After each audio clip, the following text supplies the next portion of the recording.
လုံးပဲမင်္ဂလာပါရှင်ချို cooking channel မှာပြန်လည်ကြိုဆိုပါရရှင်ကျမဒီနေ့တော့ကြက်ဥကြော်ချက်ကလေးကိုချင်းဆက်ကလေးချက်စားပါမယ်ရှင်တငယ်ချင်းတို့လိုက်ပါကြည့်ရှုအားပေးကြပါဦးနော်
ဟုတ်ကဲ့ရင်ဦးဆုံးအိုးပူလာပြီဆိုရင်တော့ကျွန်မစီထည့်ပါမယ်ရှင်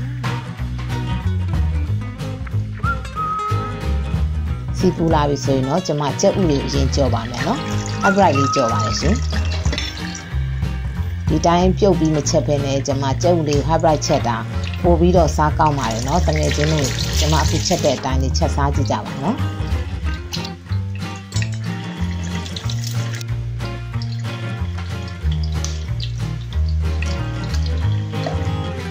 ဟုတ်ကဲ့ကျဲဥတွေအားလုံးကြော်ပြီးသွားပြီဆိုရင်တော့ကျွန်မအရင်စီတတ်ပါမယ်ရှင်ထောင်းထားတဲ့ကြက်သွန်အဖြူအနီထည့်ပါရှင်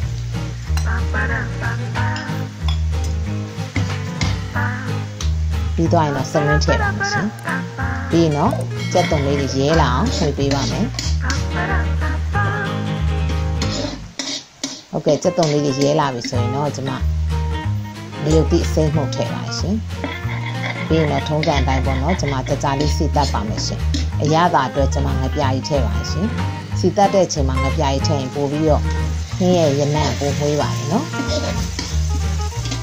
အချို့မှုတ်ကလေးထည့်ပါရှင်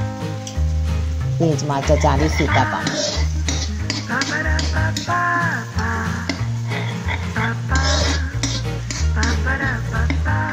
ဟုတ်ကဲ့ပြင်းတော်သိမ်လေးထည့်ပါရှင်ပြင်းတော်သိမ်မှာထည့်ပြီးတော့တခါလဲစီတက်ပါမယ်နော်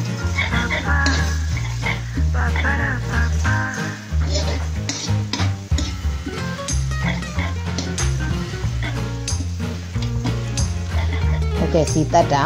ကြက်ပြီဆိုရင်တော့ကျမတို့ခရမ်းကျင်ပြီးထည့်ပါမယ်ရှင်ခရမ်းကျင်ပြီးကိုကြလေးနှုတ်ပေးပါမယ်ရှင်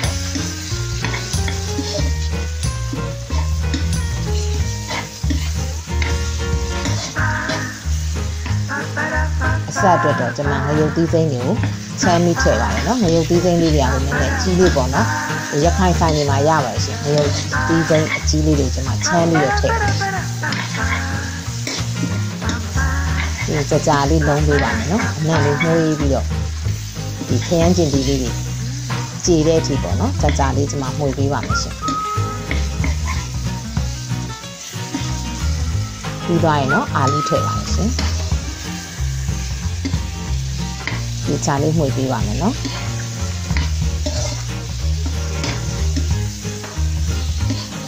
အာလူကကြတော့စီနဲ့ထိလို့ရှိရင်ပို့ပြီးတော့နူးညံ့ပါတယ်နော်ဒါကြောင့်မို့စီတက်တဲ့အချိန်မှာအာလူကိုထည့်ပြီးတော့တစ်ခါလေးမှုတ်ပေးပါမယ်ရှင်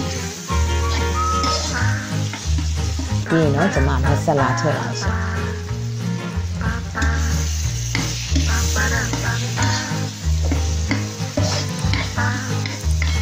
ဒီခင်းလေးကထမင်းမိန်ပါလေနော်တငယ်ချင်းတို့ကျမအခုချက်တဲ့တိုင်းကိုချက်စားကြည့်ကြပါနော်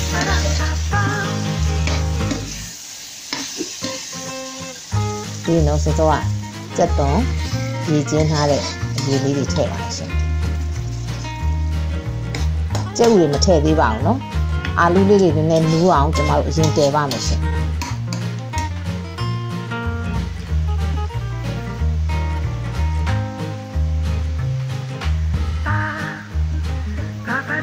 ပြီးနော်ဖုံးလေးအုပ်ပြီးတည်ပါမယ်နော်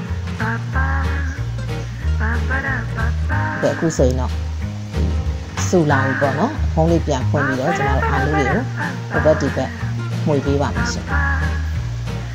အာလူးနူးတဲ့ထစ်တယ်ပါမယ်နော်အာလူးလေးကလည်းနူးမှစားကောင်းတဲ့အတွက်အာလူးနူးအောင်ကျွန်တော်တို့တဲပါမယ်ရှင်ဖုံးလေးဖွင့်လိုက်ပိတ်လိုက်နဲ့ကျွန်တော်တို့တဲပေးပါမယ်နော်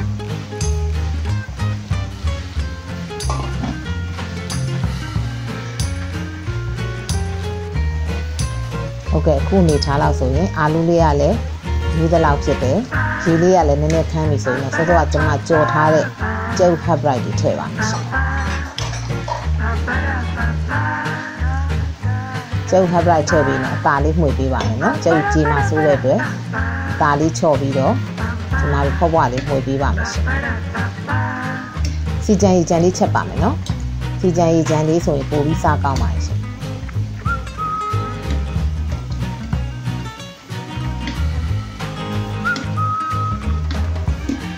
ကျုပ်တွေကိုအရသာဝင်အောင်လို့နည်းနည်းလေးတည်ပေးပါမယ်နော်အရသာလေးကြည့်ပါမယ်ရှင်ဟုတ်ကဲ့အရသာလေးကနည်းနည်းလေးပေါ့တဲ့အတွက်ကျွန်မစားထည့်လိုက်ပါတယ်ရှင်အချင်းတက်ကလေးရအောင်ပေါ့နော်ပို့ပြီးတော့ရအောင်ကျွန်မစားထည့်ပါရှင်ပြီးရင်တော့မှွေပေးပါမယ်ရှင်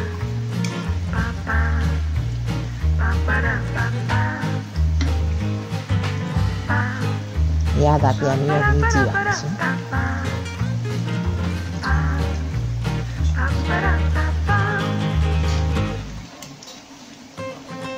ရတာကတော့ကိုယ်စိတ်ကြိုက်ပေါ့နော်အပေါ်ငံကိုလိုတယ်လို့ထည့်နိုင်ပါတယ်ရှင်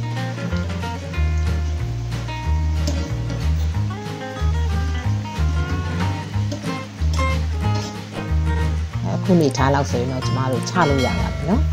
ကျမပကံတစ်ခုလည်းပြောင်းပြီးထည့်ပါမယ်ရှင်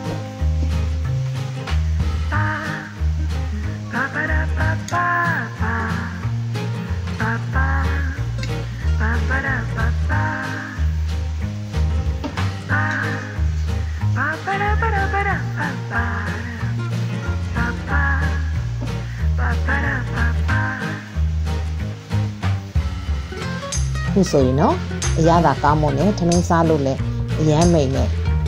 ကြက်ဥကြော်ကြက်ချင်းဆက်ဟင်းလေးတစ်ခွက်ရပါပြီရှင်